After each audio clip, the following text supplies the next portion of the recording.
আচ্ছা, আপনি file diary নিয়ে আপনার চেয়ারে গিয়ে বসুন, আপনি কাজ করুন। Okay sir, thank you. শুনুন, ফাইলগুলো ইংরেজিতে লেখা আছে, আপনার পড়তে? না স্যার, পড়তেও পারবো, বুঝতেও পারবো। আসলে আমি ফ্লুয়েন্টলি বলতে পারি না। শুধু বললাম না স্যার, আমার মাধ্যমিকে ভালো রেজাল্টই ছিল, আমি স্টার পেয়েছিলাম, কিন্তু ওই হায়ার সেকেন্ডারিতে ততটা ভালো রেজাল্ট হয়নি, তো অনার্সটা পাইনি। আর লিটারেচার নিয়ে আমার পড়াশোনা ছিল, তাই ঠিক ওই কম্পিটিটিভ টেস্টগুলো তো পাইনি স্যার সুযোগ। জেনারেল লাইনে আমাকে পড়তে হয়েছে। লেখাপড়া ছাড়া আর কি জানেন, মানে আর কোনো হবি? হ্যাঁ স্যার, নাচ শিখেছিলাম অনেক বছর। বিয়ের সঙ্গে সঙ্গে সেটাও গেছে নাকি? আসলে স্যার আমার শ্বশুর বাড়ি খুব কনজারভেটিভ, তো ও, তো চাকরি করতে দিল না? আমি তো শুনেছি যে আপনার শ্বশুর বাড়ির বড় বিজনেস। হ্যাঁ স্যার, কিন্তু তাতে আমার কি বলুন, আমি তো আর ওই এডুকেশন বিজনেসের কেউ নই। আচ্ছা, আপনার স্বামী পারিবারিক ব্যবসায় যোগ দিলেন না কেন?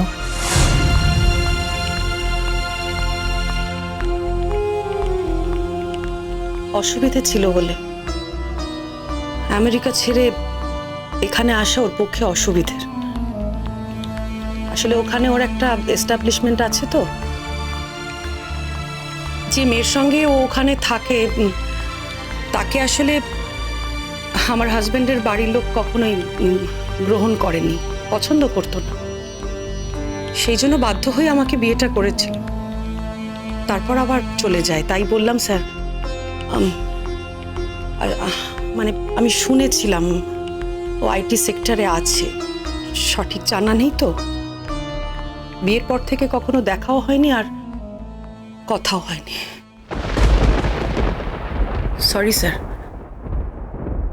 প্রথম দিনে আমি ক্লিয়ার করলাম, তা না হলে পরে যদি আবার আপনি কিছু জিজ্ঞেস করতেন, আমি হয়তো ঠিকমতো আপনাকে উত্তর দিতে পারতাম না। আর সেই জন্যই আপনাকে বললাম স্যার, আমি আর যেখানেই যাই না কেন আমেরিকায় কোনোদিনও যাব না, মানে সেই সুযোগ নেই।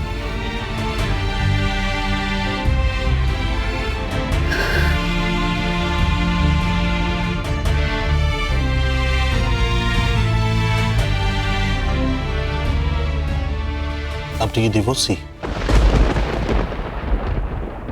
না তো স্যার,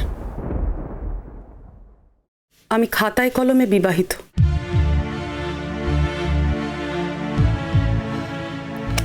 স্যার আমি তাহলে কিছু ফাইলগুলো নিয়ে একটু নোট করছি, মানে ভুল হবে স্যার কিছু কিছু, মানে ঠিক অনেকদিন আসলে ওই ইংলিশটা লেখার অভ্যেস নেই, তো আপনি একটু মানিয়ে নেবেন স্যার। আমি কথা দিচ্ছি আপনাকে, আমি এই 1-2 মাসের মধ্যে যত তাড়াতাড়ি সম্ভব আমি নিজেকে তৈরি করে নেব স্যার, যাতে আপনার কাছে কোনো অসুবিধা না হয়। দেখুন, চেষ্টা করুন। All the best.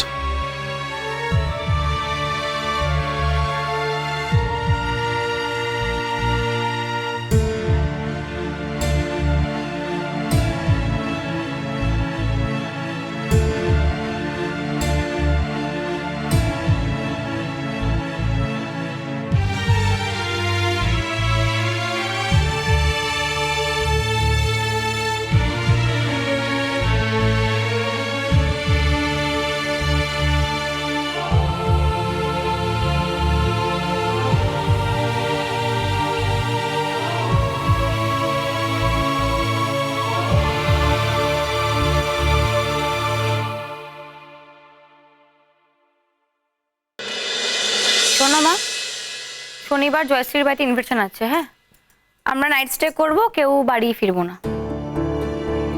কি? তোমরা নাইট স্টে করবে? কেন, নাইট স্টে করার কি আছে? তাছাড়া তোমরা জানো না যে এই বাড়ির কেউ রাতের বেলা বাইরে থাকে না?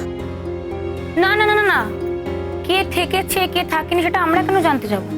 আমরা বাড়ি ফিরবো না, এটা তোমাকে বললাম।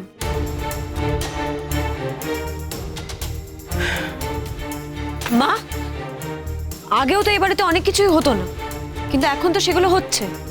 এই যে বৌদি ভাই এখন চাকরি করতে যাচ্ছে।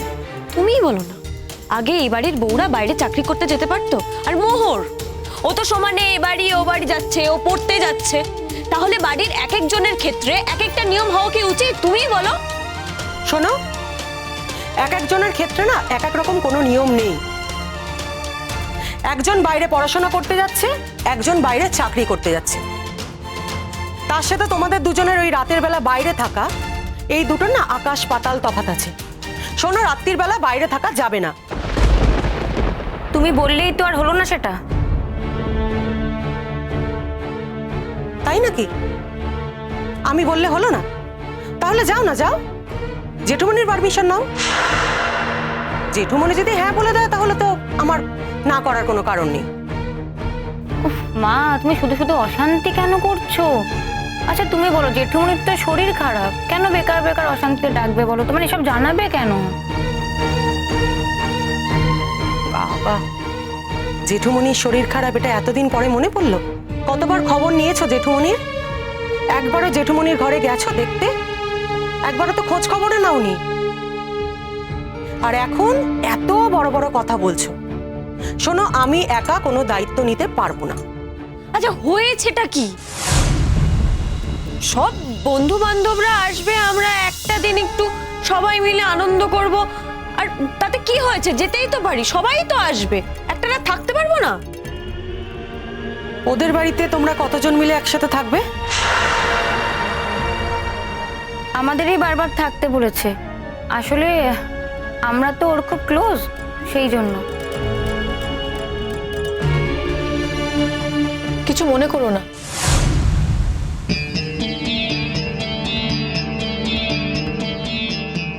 বলছি, জয়শ্রী আবার তোমাদের এত ক্লোজ ফ্রেন্ড কবে থেকে হলো? না, তাছাড়া কিছুদিন আগেই তো ফুল দিতে এসেছিল, ফুল দিয়ে বললো যে ওর জন্মদিন আছে। আবার হঠাৎ করে আজকে কিসের? তাই নাকি? তার মানে শোনো মোহর, তুমি যদি মনে করে থাকো যে এসব কথা মিথ্যে কথা বানিয়ে বানিয়ে বলে আমাদের যাওয়াটা পণ্ড করবে, সে তুমি করতেই পারো। কিন্তু তোমরা দেখো, এক্ষুনি জয়শ্রী যেই ফোন করবে ওর জন্মদিন। আমি কেন বানিয়ে বানিয়ে বলতে যাব? তোমাদের বন্ধুর জন্মদিন, তোমরা তাদের বাড়িতে রাতের বেলা থাকবে। ছোট মা যদি তোমাদের পারমিশন দেয় তাহলে থাকবে, আমি তোমাদের মানা করার কি? জয়শ্রী তোমাদের দাদাভাইকে ফুল দিয়েছিল আর বলেছিল তার জন্মদিন, সেই জন্যই বললাম। আরে না না, জন্মদিনের পারপাসে হয়তো ফুল দেয়নি, হয়তো অন্য কোনো পারপাসে ফুল দিয়েছিল। আর তাছাড়া তুমিই বলো না, এতজনের মাঝখানে হঠাৎ তোমাকেই বা ফুল কেন দিতে যাবে? তুমি তো আর টিচার নও। শোনো ময়ূরী, আমি তো একবারও বলিনি যে ও আমাকে দিতে এসেছিল। ও ওর ক্লাস টিচারকে দিচ্ছিল। আমি করিডোর দিয়ে ক্রস করছিলাম, তখন দেখলাম তোমাদের দাদাভাইকেও ফুল দিল এবং বলল আজকে আমার জন্মদিন। আমি নিজের কানে শুনেছি, আর সেই জন্যই বলছি। ও আচ্ছা আচ্ছা আচ্ছা, ওটা তো গত বছরের কথা, আমরাও জানি। না না, গত বছরের কথা নয়, এটাই তো 2-3 মাস হবে এই কথাটা। এই না না, তুমি গোলাচ্ছ। আসলে কি বলো তো, দাদাভাইকে তো অনেকেই ফুল দেয়, ওই জন্য তুমি বলিয়ে ফেলেছো। ময়ূরী, আমি কিছু গোলাই না। আরে গোলাচ্ছ, আমি বলছি তো তুমি গোলাচ্ছ। নাহলে জয়শ্রীর জন্মদিন দুবার কেন হতে যাবে বলো তো?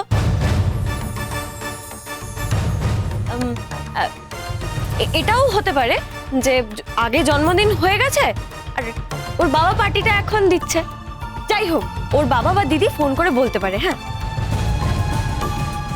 শোনো, আমি কি বলছি, তোমাদের নেমন্তন্ন করেছে খুব ভালো কথা, তোমরা যাও না, গিয়ে নেমন্তন্ন খাও, খেয়ে চলে এসো। রাত্রির বেলা থাকার কি আছে? আমি তো এটাই তোমাদের অনেকক্ষণ থেকে বোঝানোর চেষ্টা করছি। মা, রাত্রিবেলা আমরা থাকবো, আর একটা দিন বাড়ির বাইরে থাকলে কিচ্ছু হবে না। ঠিক আছে, থাকো। তোমরা যখন ঠিক করে নিয়েছো যে তোমরা যাবে, তাহলে আমাকে কেন বলছো? যেখানে ইচ্ছে যাও, যেখানে ইচ্ছে থাকো, শুধু একটা কথা জেনে রাখো, তোমাদের জেঠুমনি যদি আমাকে জিজ্ঞেস করে আমি কিন্তু বলে দেবো যে তোমরা বাড়ির বাইরে গেছো। আর তোমরা কি ভেবেছো বলো তো?